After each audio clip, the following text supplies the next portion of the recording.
What's up, guys? Welcome back to the channel. Not really going to be doing any shooting today. This is just going to be kind of an informative video with something I see, a lot of questions and stuff going on about in the industry at the moment.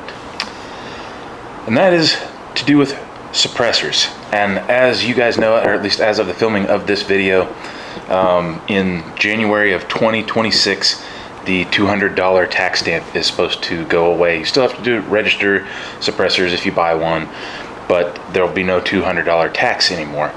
And now there's a lot of people wondering, if they should wait or if they shouldn't. And I'm going to tell you up front that you should not wait, and I'm going to tell you why. So before I get into why, give you a little bit of background on myself. I have worked at a gun store for almost the last 10 years. As of this moment, I manage that store.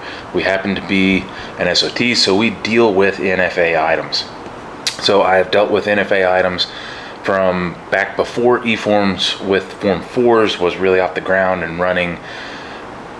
It's still not the most reliable because it's a government website and they're all trash.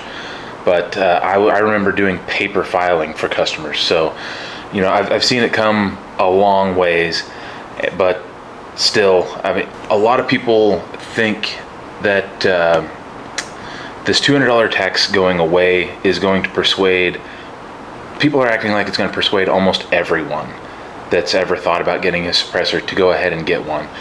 And I'm just going to tell you from my own personal point of view, what I've heard my customers say, most of the customers that are really on the fence about getting a suppressor or not, it's not the $200 stamp that they're really hung up on, it's registering them that they're really hung up on.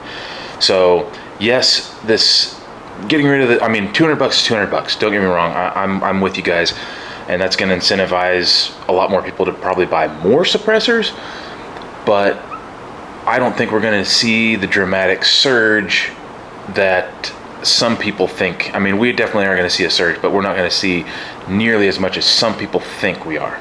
The next point that I would like to make is about, as I've mentioned before, about EForms. EForms being a government website, it is not very good.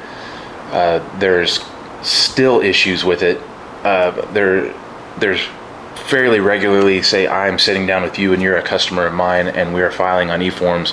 Once your username and PIN number is entered and we submit it and everything is correct, EForms will have a brain fart and just say that it'll just be like, sorry Charlie, can't do it, and basically you have to try again. Luckily it saves your whole form that you just did as a draft and you can just start where you left off, but still it's not a very good system. So there is the possibility that the new surge in buyers, whether they be new buyers or previous buyers, could overload the system. It's always a possibility. There's a possibility now. That's all I'm saying. It's not a good system. It doesn't run that great now. So, yes, is it likely that it'll have problems? Yes, but it has problems as we speak. So my next point is going to tie into my last one. It has to do with wait times. A lot of people are suspecting wait times to increase. So again, this is from my point of view, managing the store that I'm at. About a little over a year and a half ago, is about the beginning of 2024, is when all of these forms started coming through very quickly, and it stayed consistent, luckily for us and for our customers. It stayed consistent since then. Now, when that started, it didn't take long for the word to get out that suppressors were being approved very quickly, which again, that incentivized a lot of people to go ahead and purchase one, because they didn't, and I don't blame them for, if you buy something, say like this AEM5, you don't want, or sorry, that's an OCM5, you don't want to buy that thing and have it in jail for almost a year. It sucks to have purchased something outright and not be able to do anything with it for that length of time. So anyway, yes, it did encourage a lot of people to go ahead and do the process. Suppressors became so hard to get that all of my distributors that I buy from basically suppressors became what they call an allocated item. So they were not open in the open and available on their website. They literally, my reps would call me whenever they got stuff in and say, hey, I have this, do you want it? And a lot of times I could only, if I was lucky, I might be able to get 2, but most of the time I could just get 1.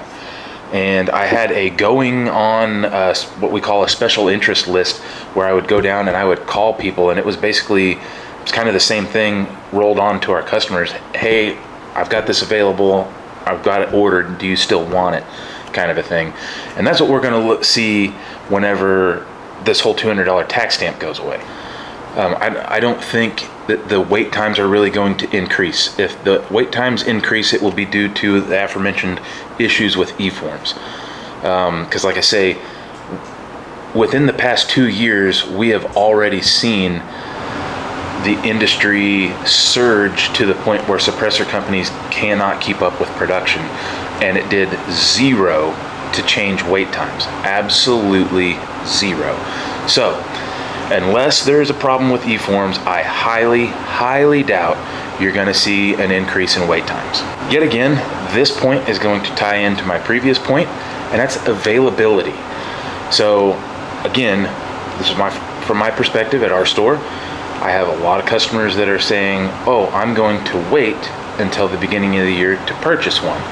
That's a bad idea, because like I just said about the availability, you're going to wait until the availability is gone or trickling through to buy your suppressor. You should buy your suppressor now.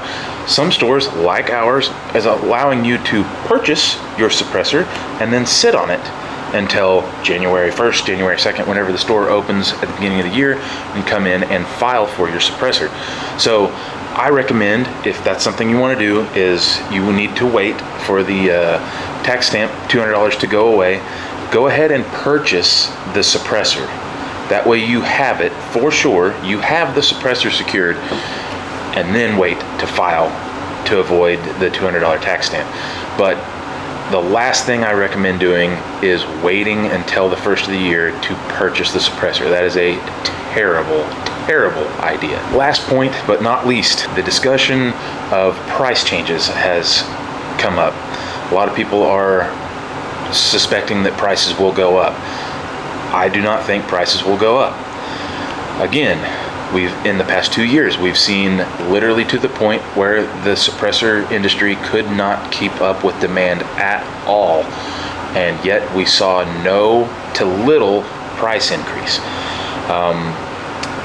Who knows? I mean, there could be if something happens that is outside the scope of what we're looking at, like something happens with the availability of stainless steel, some sort of material that goes into the process of the making of suppressors, unless something like that happens, I highly doubt that suppressor prices will increase, because they already, again, we've already seen a huge surge and we have not seen an increase in price. Another thing I would like to add to this, another part of my background here, is before I worked full-time at the gun store that I manage, I was in manufacturing for quite a while. I grew up around it. My dad was a machinist, and he owned his own business, so I have a lot of insight from that side of business.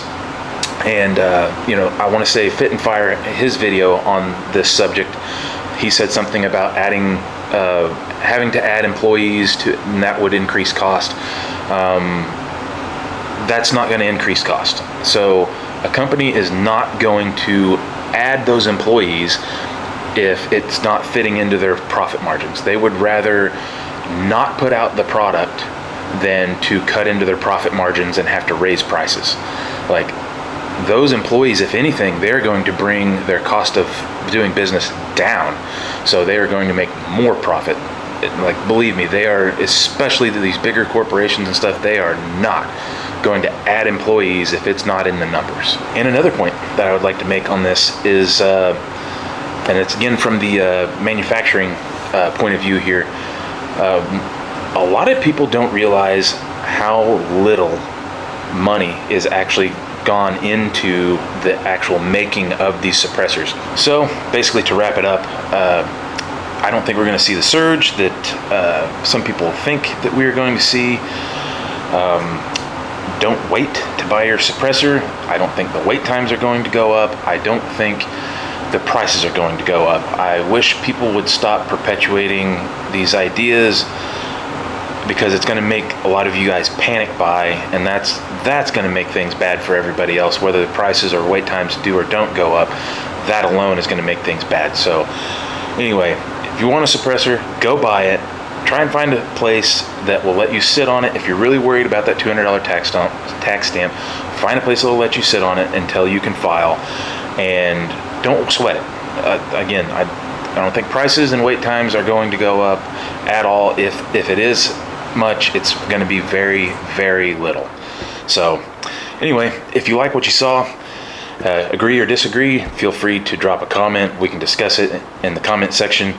Hope to see you guys in the next video. Thanks for stopping by.